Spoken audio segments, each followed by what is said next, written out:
Very good morning. आज अपन geography के सबसे महत्वपूर्ण टॉपिक के बारे में जानकारी प्राप्त करेंगे, जिसका नाम होगा परिवहन एवं संचार। परिवहन और संचार में आप अपन पढ़ेंगे आज परिवहन के बारे में जानकारी करेंगे। इसके करेंगे परिवहन। परिवहन आज व्यापार में बहुत बड़ी भूमिका अपन को निभा रहा है और परिवहन के माध्यम से हम वस्तुओं का आयात भी कर सकते हैं और निर्यात भी कर सकते हैं।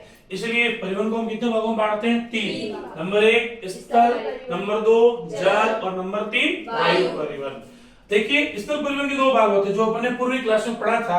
नंबर 1 कौन सा पढ़ा था? सड़क परिवहन। नंबर 2 कौन सा पढ़ा था? रेल परिवहन। नंबर अगला जल परिवहन के अंदर कितने भाग पढ़े थे? पहले 2। कौन कौन से? आंतरिक और अंतरराष्ट्रीय। अगला जो महत्वपूर्ण जो अपन आज पढ़ने जाएंगे उसका नाम क्या बताओ? वायु परिवहन। देखो, मैंने एक चित्र भी बनाया आपको, सांकेतिक रूप में आपको दिखाई दे रहा होगा। एक इसका चित्र दिखाई दे रहा है आपको वायु परिवहन के अंदर, जो आज का द्रुतगामी परिवहन। द्रुतगामी का समझते हो आप लोग? तेज गति से हम एक स्थान से दूसरे स्थान पे आ और जा सकते हैं, इसलिए इसका नाम क्या रखा गया? वायु परिवहन। अर्थात वायु परिवहन के अंदर हम आज एक महत्वपूर्ण टॉपिक को लेकर चलेंगे, उसका नाम होगा अंतर महाद्वीपीय परिवर्तन। क्या नाम है? अंतर महाद्वीपीय परिवहन।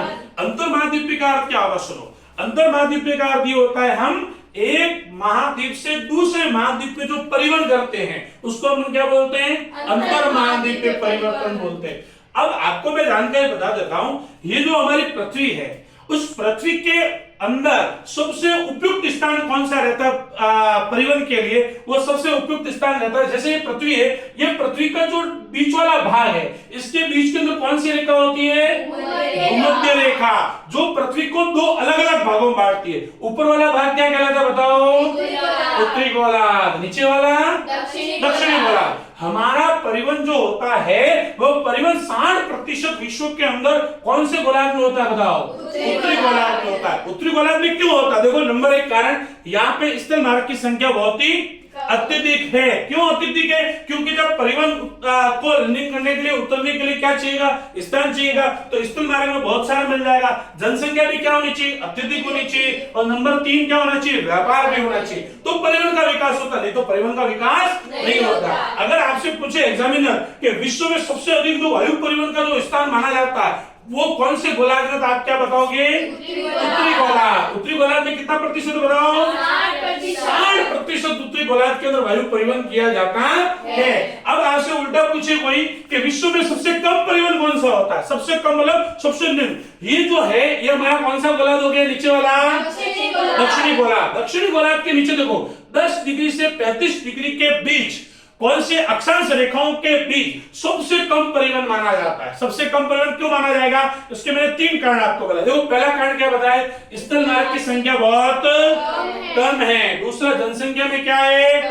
कमी है। और व्यापार में भी क्या है? कमी है। इसलिए आप थोड़ा ध्यान देंगे, अगर आपको पूछे तो परिवहन के कितने प्रकार थे, आप क्या बताओगे? 3। नंबर 1 स्थल, नंबर 2, नंबर 3 वायु परिवहन। स्थल परिवहन के कितने भाग होते हैं? कौन कौन से? सड़क और रेल परिवहन। जल परिवहन में कितने भाग होते हैं? 2।